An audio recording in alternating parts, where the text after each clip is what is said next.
आगे बढ़ेंगे और बात करेंगे उत्तर प्रदेश की, जहां कल उत्तर प्रदेश विधानसभा में योगी सरकार ने अपने कार्यकाल का अंतिम पूर्ण बजट जारी किया है और इसी बीच विधानसभा में हंगामा भी देखने को मिला, जिसके बाद विपक्षी पार्टियों ने वॉकआउट करना शुरू कर दिया। आपको बता दें, राज्यपाल के अभिभाषण पर होने वाली चर्चा के वक्त भाजपा विधायक द्वारा देशद्रोही शब्द के इस्तेमाल करने के बाद विपक्षी पार्टियों ने हंगामा किया।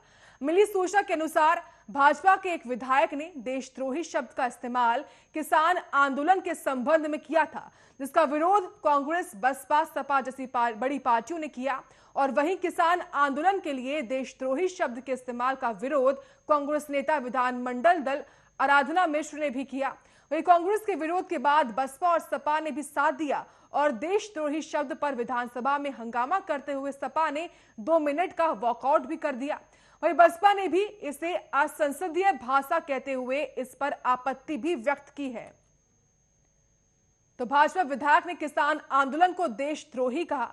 कल जिस तरीके से उत्तर प्रदेश की विधानसभा में योगी सरकार द्वारा अंतिम पूर्ण बजट पेश किया गया और उसी दौरान जो है हंगामा भी विधानसभा में देखने को मिला, जहां पर सपा, बसपा, कांग्रेस ने जो है इस स्टेटमेंट की आलोचना की है, जहां पर बीजेपी के एक विधायक ने किसान आंदोलन को देशद्रोही बताया है।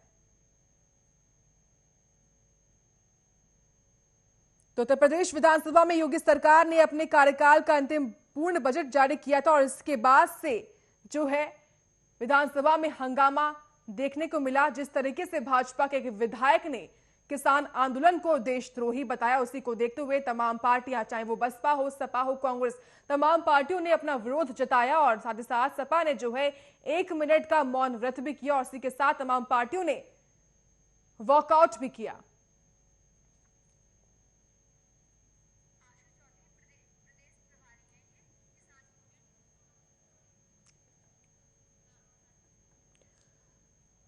वहीं इसी पर बातचीत करने के लिए हमारे साथ आशु चौधरी हैं, जो कि किसान यूनियन के प्रभारी हैं। आशु जी, स्वागत है आपका।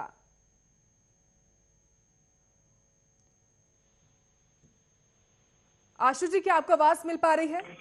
जी धन्यवाद।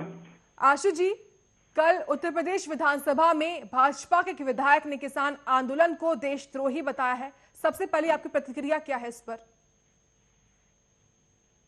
मैं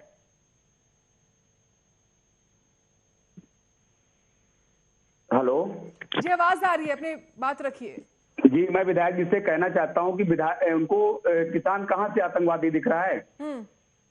कैसे किसान आतंकवादी है? दिन रात खेतों में काम करने वाला, पूरे देश का पेट पालने वाला आतंकवादी उनको कहां से नजर? अगर वो आतंकवादी है तो ये क्या है? ये देशद्रोही हैं। किसान, कृषि प्रधान देश में किसान के ऊपर ऐसी टिप्पणी करने वाला व्यक्ति देशद्रोही होगा जी। तो ये विधायक जी देशद्रोही हैं। पहली चीज तो इनको सत्ता में इनको क्या बोलना है? उन्हीं किसानों पे राजनीति करके आप में बैठे हैं और उन्हीं किसानों को आप आतंकवादी बता रहे हैं, देशद्रोही। अरे कैसे आतंकवादी हो गए? अपनी हक की मांग करना आतंक है क्या? भाई, आज 3 महीने से ऊपर हो गया, दिल्ली में किसान अपनी मांग को लेकर बैठा है जी। 200 से अधिक किसान हमारे शहीद हो गए हैं। सरकार के किसी मंत्री, विधायक, सांसद ने 2 शब्द नहीं बोले, संवेदना तक व्यक्त नहीं की और आज हम पर इल्जाम लगा जा रहा है कि हम आतंकवादी हैं। अरे कौन सा आतंक फैला दिया हमने? हमारा गुनाह ये है कि हम दिन रात खेतों में काम करते हैं। हमारा गुनाह ये है कि हम अपनी फसल को आपके दामों पर बेचते हैं। बिल्कुल आशु जी, जिस तरीके से कल योगी सरकार ने बजट भी पेश किया है, ऐसे में बजट में जो है किसानों को लेकर तमाम ऐलान भी किए गए, किसानों को मुफ्त पानी का ऐलान किया गया और दूसरी ओर उसी विधानसभा में भाजपा का विधायक किसानों को देशद्रोही कहता है। एक ऐसी मानसिकता दर्शाता है। एक बात बताइए मैडम जी, हम किसी को खाना भी खिलाएं और 2 जूते मार दे तो खाना खिलाने का कोई मतलब होगा? बजट में आपने कहा कि मैंने किसानों के लिए ये किया, वो किया, उसके बाद आप किसान को आतंकवादी बता रहे हो, तो क्या मतलब ऐसे बजट का? बजट तो किनारे रखिए। पहले विधायक जी इस बात का जवाब दें कि किसान आतंकवादी है कैसे? सबसे पहला सवाल तो यही है कि किसान आतंकवादी है कैसे, बताएं विधायक जी। अगर किसान आतंकवादी है तो एक आतंकवादी की वोट लेकर आप सत्ता में बैठे तो तुम देशद्रोही हो। भाई, किसान ने वोट नहीं दिया इनको, कहां से आगे सत्ता में? 80% देश में हमारी भागीदारी आज भी है। सिर्फ वोट देने के लिए है। जी। उन्हीं हक अधिकार की मांग करने के लिए आज हम अगर बैठे हैं, पंचायत कर रहे हैं, रोडों पे निकल रहे हैं, तो हम आतंकवादी हो गए। इनको ये नहीं पता है कि जिस आंदोलन की वजह से खुलेआम आजादी से आज किसान को आतंकवादी बोल रहे हैं। आशु जी, आतंकवादी नहीं देशद्रोही बताया गया है, और साथ में जिस तरीके से लगातार किसानों को कभी आंदोलनजीवी कभी देशद्रोही कहा जाता है, ऐसे में जो बातचीत का दौर चल रहा है सरकार और किसानों के बीच में, ऐसे में ये किस तरफ जा पाएगा?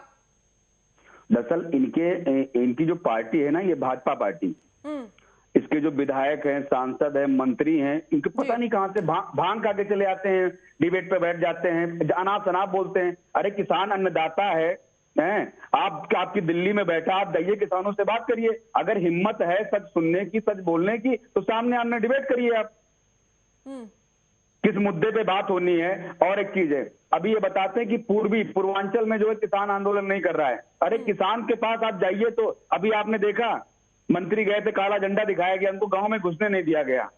आपने देखा अभी फैजाबाद में मिल्कीपुर के विधायक हैं, उनको किसानों ने दौड़ा लिया, गन्ने खेत में बेचारे छुपे मिले। तो ऐसा नहीं है, अगर इन्होंने हमें दिल्ली आने से रोका है, अपनी बात कहने से रोका है, तो कल तुम भी हमारे गांव वोट मांगने आओगे, किसान तुम्हारा सत्कार करेगा, गोबर से, मिट्टी से, डंडे से सत्कार होगा, तुम्हारा स्वागत होगा, फूल माला को थोड़ी मिलेंगी। अगर तुम किसान को आतंकवादी, आंदोलनकारी, आंदोलनजीवी बोल रहे हो तो ये गलत है। आप किसानों के साथ जाइए, बैठिए, उनकी समस्या पे बात करिए, क्या दिक्कत है। और ऐसा नहीं है, किसान एक ऐसी जाति है जो सबसे ईमानदार है। आज भी ईमानदारी से वो मेहनत करता है अपने खेतों में, और अपने खेतों की उत्पाद की कीमत कौन लगाता है? आप खुद जानती हैं, सरकार लगाती है। तो आज आजादी से लेकर अब तक किसान कहां आजाद हुआ है? आप बता दीजिए। उसने अपने हक अधिकार की बात की, और ये जो है एक किसान की लड़ाई नहीं है, ये पूरे देश की लड़ाई है। अगर ये बिल इसको लेकर किसानों के ऊपर आतंकवादी, खालिस्तानी, पाकिस्तानी क्या क्या बोले गए हैं, बैरिकेडिंग लगा दी, कोबरा वायर लगा दिया। अरे कोबरा वायर, जो वायर जानवरों के लिए नहीं लगाया था, वो किसानों के लिए लगाया गया है। ठीक है। तो इन्होंने तो दर्शा दिया है कि किसान जानवर से बुरी प्रजाति है, और है भी। ठीक है, बहुत बहुत शुक्रिया आशु चौधरी जी, आपका हमारे साथ जुड़ने के लिए और अपने विचार इस मुद्दे पर रखने के लिए। और इसी के साथ फिलहाल के लिए बुलेटिन में इतना ही। आप देखते रहिए आर्या न्यूज।